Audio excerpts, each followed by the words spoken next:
Тайван болж байхад хууль дүрм аманхан гэж байдагтай адил ихэс дээдэс хувилдж байхад үндсэн хууль архивтан зэвэрч байна. Ороо бусгай үед Монголын социал-демократ нам 15 жилийн өмнөх социал-демократ замаараа явж ардчлалыг арчлан ургуулсаар ирлээ дууслаа. Хувьсгалын үе дуусч шинэ ардчлсан бүтцийг цоошноор барьж байгуулах шинэ үе айс үе боллоо. Ир хашгин зөрчилдөг бол дайм болдог.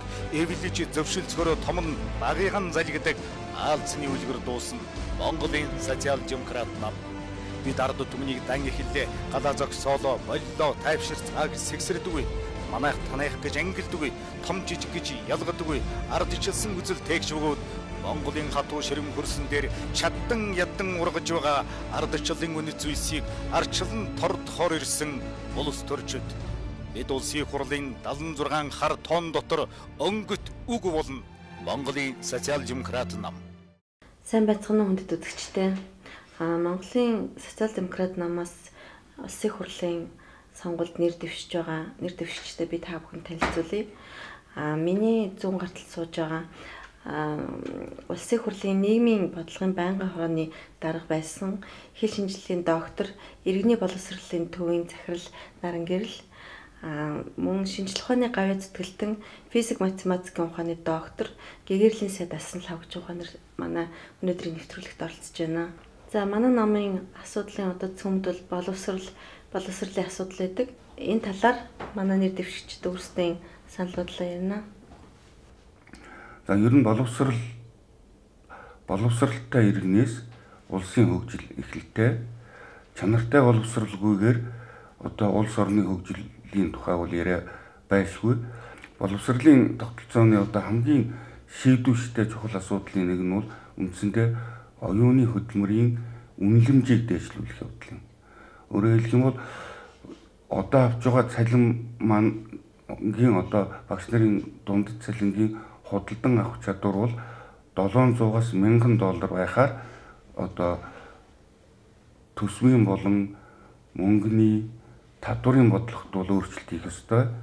За ер нь эрх зүйн орчинд бол ихээхэн өөрчлөлт хийхээр бол мөрийн хөтөлбөртөө тусгасан л да.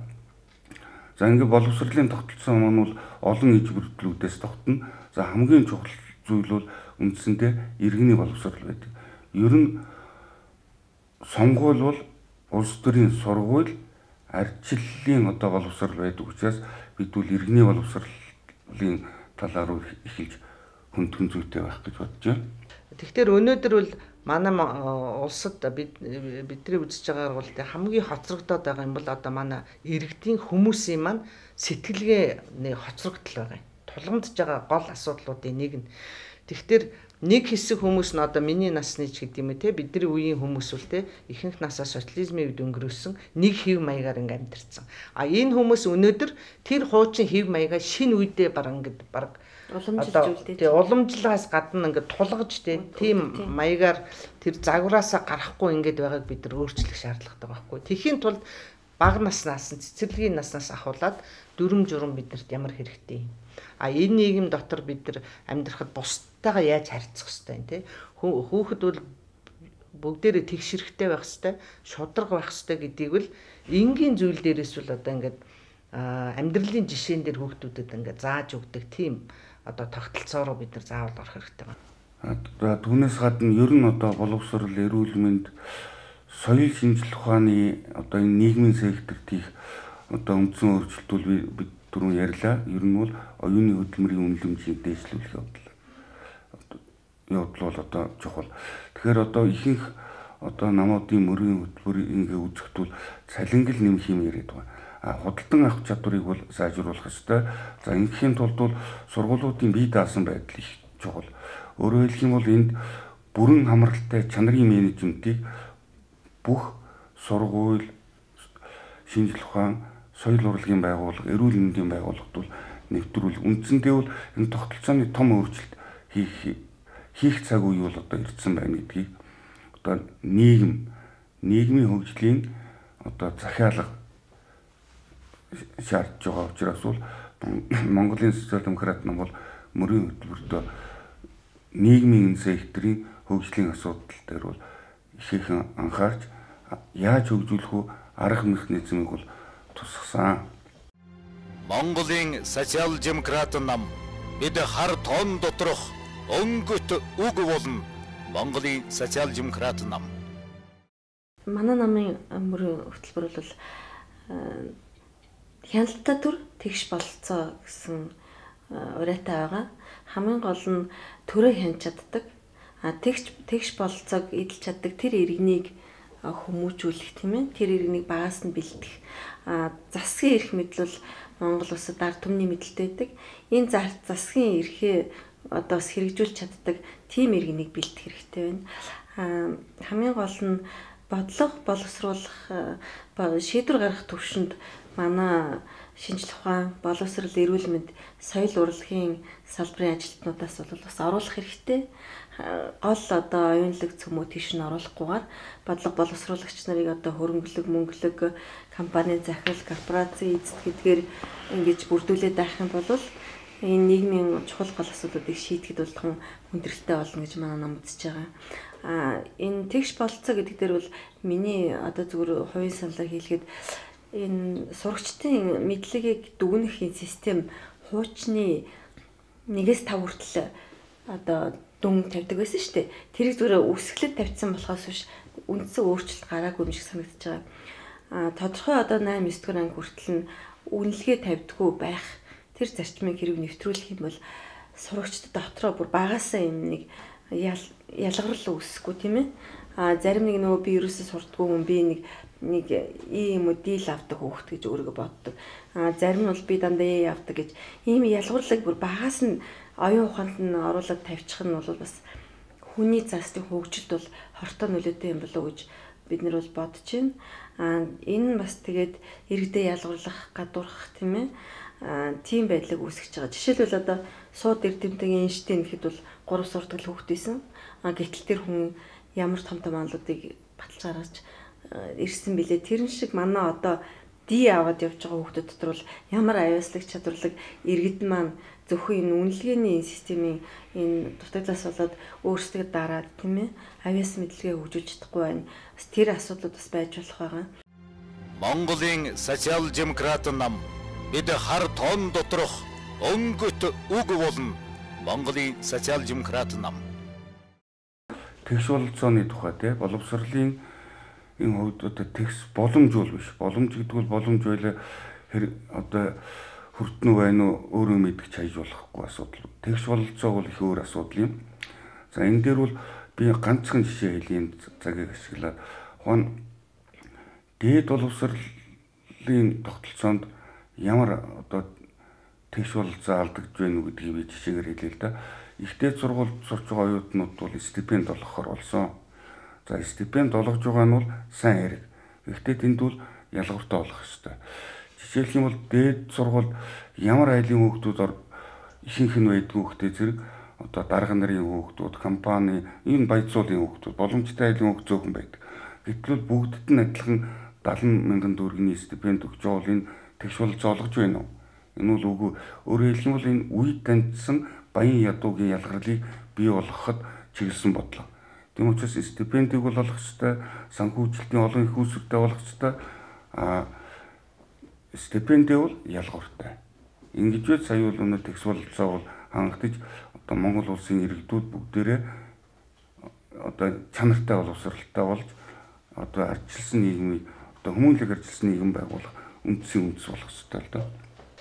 Арчлан гэдэг маань өөр үзэл бодолтой, өөр үүсэл гаргалтай, өөр одоо янз бүрийн чадвар чадaltaй хүмүүс хоорондоо зөв зохицож амьдрах тэр аргыг л арчил гэж хэлдэг байхгүй. Тэрнээс биш аль нэг намын нэр ч юм уу эсвэл нэг лооз моозон тийм биш шүү дээ. Хин нэгний өмч ч юм уу тийм ээ. Тэгэхээр хүүхдүүд арчилсан зарчмуудыг л багаасаа эзэмшиж авбал тэр нь бол олон нийтийн одоо бүх нийгмийн тэр нийгмийн одоо хэмжүүр тэр нийгмийн одоо өдөр тутмын амьдрал баримталдаг дүрм зарчим нь болох хэвээр. Энийг л бид нэр одоо хэрэгжүүлэхийн төлөө одоо бодлого боловсруулж ингэ яах хэрэгтэй. Нөгөө талаас бид нар ялаа шүү дээ. Иргэн хүнийг хүчрхэгжүүлэх хэрэгтэй. Нэгдүгээр зоригтой байх хэрэгтэй, тий. Айдахгүй нөгөө төрөний мэдсэн айдас байхгүй байхын тулд тэр хүнийг хуулиар, мэдлэгээр өөрийнх нь тэр өөрийгөө хамгаалж чадах тэр хуулийн заалтуудаар тийм ээ зэвсэглэж өгөх хэрэгтэй байхгүй юу. Тэгэхээр энэ үл тэ хүн болгон ингээ хууль уншаад цээжлээд ингээд ийн гэсэн үг биш л дээ тийм ээ. Бид ард түмнийг тайвширтал ярихгүй. Бид ард түмнийг эцэж унтлан тураахгүй. Бид ардчлсан үзэл тээгч өгөөд Монголын хөрсөн дээр ургасан ардчлалын үнэт зүйлсийг арчилахаар ирсэн улс төрчид. Монголын социал-демократ нам. Тэгээ энэ бүхнийг одоо хэрэгжүүлж бодлого болгоход бол өнөөдөр биднэрт ямар шаардлага байна гэхээр өнөөдрийн одоо их хурлын бүтцийг харахад бол ихэнх одоо гишүүд нь одоо манай нийгмийн одоо чинээлийн хэсгийг төлөөлсөн одоо ийм хүмүүс ингээд сонгогдсон байдаг. Тэр хүмүүс бол бодлого явуулахдаа яадаг вэхтэр мэдээж хэрэг өөрийнхөө эрх ашигын төлөө одоо бодлого явуулж байгаа. Баян чинээлэг хүмүүс эрх бариад ирэхдээ зэрэг хуулинд одоо олон цорхой бий болдгийм байна. Ямар одоо бодлого өгүүлж ин гэхээр одоо тэр нийгмийн чанарын өөрчлөлтийг баталгаажуулсан тийм одоо шинэ хуулиуд, тийм бодлого, тийм одоо парламент Монгол улсад хэрэгтэй байна. Тийм олон улсад бол одоо социал-демократ үзэл баримтлал үхээ намууд эрх барьж эхэлж байна. Одоо Португал, одоо Германаас эхлээл Франц гэх мэтлэнгээр энэ бол үндсэндээ тэр нийгмийн хөгжлийн захиалгаар ард түмэн мэдэрч парламентынхаа бүтцэд бол өөрчлөлт оруулж байна гэсэн үг. Өнөөдөр манай байгаа парламентын бүтц маань нийгмийн нийгэм рүү чиглэсэн тэр бодлого өгүүлэгдэж байгаа нь хിവэрэ хадгалагдах магадлал маш өндөр байна гэсэн үг. Өөрөөр хэлбэл манай нийгмийн оюунлаг хэсэг маань сонгогдох эрхээ хязгаарлуулад сонгуульд орох бололцоо нь маш их бага байгаа учраас энэ оюунлаг хэсэг парламент орохгүй бол Монголын хөгжил цаашаа бол зогсно гэсэн үг. Өөрөөр хэлбэл одоо улс төрийн албан хаагчаас бусад төрийн албан хаагч гэх мэтлэнгээр ийм хүмүүсийг одоо 2012 оны 1-р сарын 1-ээс эхлээд ажлаас нь чөлөөлнө гэсэн ийм заалт байж байна. Сонгуульд орох нэр дэвшгийн тулд гэтэл бол ухаан багш шүн, эмч шүн 6 сар одоо хүүхдээ хохироогоод эрдэм хэлгийн ажилтнууд бол бас арай өөрлөлтөө багш одоо эмч хүн бол 6 сар өвчтнөө хүүхдүүдэд хохироогоод би нэр дэвшнэ гэдээ ажилласаа халагдахгүй одоо чөлөөлөгдөхийг хүсэхгүй яагаад гэвэл угаасаа нийгмийн энэ секторын хүмүүсийн одоо мэрэгжлийн ёс зүй бол тийм учраас нөгөөдөөгөр энэ хуулийн заалтаар бол эргээд төрийн жинхэнэ албан хаагчил яаж эргээд ажилд орох уу гэдгийг нь бол сонгуулийн тухай хууль заагаад өгсөн байдаг. Тэр одоо төрийн үйлчлэгийн албан хаагчд бол эргээд ажилд орох тухай заалт нь байхгүй байх шээ. Энэ бол одоо үндсэндээ тэр нийгмийн одоо секторт ажилтдаг оюуны одоо хөрөнгө оруулалтыг ард түмэндээ хийж байдаг хүмүүсийн одоо сонгуулийн эрх сонгогдох эрх нь бол одоо зөрчигдөж байгаа жишээ бол тодорхой жишээг бол хэлж болж байна л да энд бол. Тэгэхдээ тийм хүмүүс маань одоо улсын хуралд сонгогдох эрх нь одоо нэлийн ингээд хумигдаад хавчигдаад ирж байгаа болохоор одоо тэр бодлого тэр хүмүүс маань одоо нэр дэвшигч ирэхгүй нэлийн одоо хэсэг хүмүүс маань байж байна. Тэр хүмүүс сонгогдож их хурлд орохгүй болохоор нөгөө нийгмийн төлөө бодлого маань өгүүлэгдээд тэгээд дахиад л нөгөө өөрчлөлтөө хийх гэхлээр төлөөлөл нь баггүй. Тэр одоо оюунлаг хэсгийн төлөөлөл нь улсын их хурлд байхгүй болохоор тэр бодлого нь одоо явах болцоогүй болсон ийм нөхцөл өнөөдөр бүрдээд байна л да. Тэгэхээр өнөөдөр дэлхийн нөхцөл байдлыг харахад социал-демократууд бол одоо ялангуяа Европт бол хамгийн одоо амжиргааны өндөр үзүүлэлттэй нийгмүүд бол социал-демократууд олон жилээр одоо засгийн эрхийг барьж ирсэн. Одоо ч гэсэн бол сүүлийн үед Европын их олон орнуудад социал-демократууд эргэж засгийн эрхэд ирж штэ. Тэгэхээр социал-демократууд бол асуудлыг ярихдаа гаргахтаа биш асуудлыг шийдэх аргыг нь одоо мэддэг, аргыг нь одоо хэрэгжүүлдэг гэсэн ийм ойлголт бол ерөөсөө дэлхийд даяар байдаг. Бид ард түмнийг тайвширтал ярихгүй. Бид ард түмнийг эцэж унтлан тураахгүй. Бид ардчлсан үзэл тээгч өгөөд Монголын хөрсөн дээр ургасан ардчлалын үнэт зүйлсийг арчилахаар ирсэн улс төрчид. Монголын социал-демократ нам. Энэ саяны энэ сонгуулийн хуулиар бол одоо өнөөдөр байгаа парламентод байгаа одоо энэ мөнгөтэй, хөрөнгөтэй чинээлэх хүмүүс бол өөснийгөө дахиж сонгогдох тийм баталгаа баг одоо хийж энэ сонгуульд ийм өөрчлөлтөд ийм хууль гаргаж штэ. Энэ парламент өнгөрсөн парламентаас гаргасан олон төрлийн хуулиуд одоо гаднаас нь харахад нийгмийн төлөө хуулиуд юм шиг боловч яг хэрэгжүүлж байгаа механизм тэр цаагаар байгаа энгийн иргэд бид нар тарагдахгүй байгаа тэр механизм тэр хэрэгжүүлж байгаа аргачлалууд нь бол энэний эсрэг одоо нийгмийн тэр хөгжлийн нийгмийн тэр бидний хөгжүүлэх гээд байгаа дундаж хэсэг нийгмийн оюунлаг хэсгийн төлөөллүүд байхгүй тэрийг бол парламентд дахиж баг оруулахгүй байх тийм хуулиудыг хийж байгаа нь одоо ингээд ил тод харагдаж штеп. 1996-аас 2000 оны улсын их хурлын бүрэлдэхүүнийг аваад үзэх юм бол тэр үед бол багш нар боловсролын систем, шинжилгээ ухааны системд ажилладаг хүмүүс бол маш их олон байсан. Аль намаас ч тийм төлөөллүүд их байсан. Тэр үеинд батлагдсан хуулиудыг харахад бол нийгмийн чиглэл рүү багш нар руу чиглэсэн, боловсрол руу чиглэсэн бол их хуулиуд, нааштай хуулиуд батлагдсан. Жишээлбэл тэр үед бол улсын төсөө өнөөгийнх шиг байгаагүй. Гэхэд бол улсын төсвийн 20% нь бол боловсролын тогтолцоонд зориулна гэсэн анх удаа тийм хууль гаргаж ирсэн. Өнөөдөр гэхэд ингээ хараад үзэхэд тэр үетэй харьцуулахад улсын төсөв бол 20 дахин нэмэгдсэн байна шүү дээ. Гэтэл багш нарын цалин 20 дахин нэмэгдсэн үү? Боловсролд зарцуулж байгаа хөрөнгө мөнгө маань 20 дахин нэмэгдсэн үү?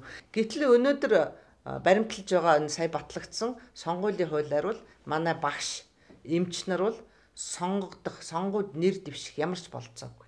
Ямар багш би 6 сард их хурлд нэр дэвшнэ гээд 1 сарын 1-ээс хойш ажилласаа гарч явах. За сонгогдлоо гэж бодоход дараа нь сонгогдохгүй гэж бодоход дараа нь одоо ажилдаа буцаад яаж орох вэ гэдэг зохицуулалт нь хуулинд байхгүй шүү дээ. Тэгэхээр эмч нар багш нарын төлөөлөл улсын их хурлд ямар ч шинжилгээ ухааны ажилтж мөн адилхан одоо их хурлд одоо сонгогдох нөхцөл бололцоо байхгүй. Энийг бол хэн хийж ийн гэхээр өнөөдрийн одоо их хурлд сууж байгаа одоо бизнесийн одоо сэтгэлгээтэй хүмүүс л одоо хийж шүү дээ. Бизнесийн төлөөллүүд. Яагаад гэвэл тэр хүмүүс тэр оюунлаг хүмүүс, эрдэмтэй номтой хүмүүс, багш нар, эмч нар, шинжилгээ ухааны ажилтнууд улсын их хурлд орж ирвэл тэдэрт ашиггүй. Тэдний эрх ашиг бол зөрчигдөнө. Одоо тэдний өөрийнхөө эрх ашигын төлөө гаргах хуулиуд нь саад дотор учруулна гэдэг учраас энэ Монголын оюунлаг хэсэг нь парламентод ямар төлөөлөлгүй болчиход байна. Тэгээд энэ нэвтрүүлгийн төгсгөлд сонгуулийн хуулийн 26-гийн 6-гаар эрхэн зөрчигдсөн байгаа нийгмийн тодорхой давхарга энэ ялангуяа боловсрол, эрүүл мэнд, соёл урлаг, шинжилгээ ухааны салбарт ажиллагчдын сонгогдох эрх зөрчигдөж байгаагаар энэ нийгмийн одоо энэ давхаргад хандсан бодлого парламентд бол боловсруулахдаггүй болох нь бол тодорхой болж байгаа. Монголын парламентын бүтцэд өөрчлөлт оруулж нийгмийн давхарга одоо болгоныг төлөөлөгч нарыг оруулж иж энэ нийгмийн хэсэг рүү хандсан тэр бодлогоодыг боловсруулж гаргаж тийм ээ тэгэх тийм шаардлага бол нийт тэргүүний зорилт болоод манай сонгогчдын зорилт болж байгаа гэдгийг бол ойлгож байгаа ах гэж найдаж байна.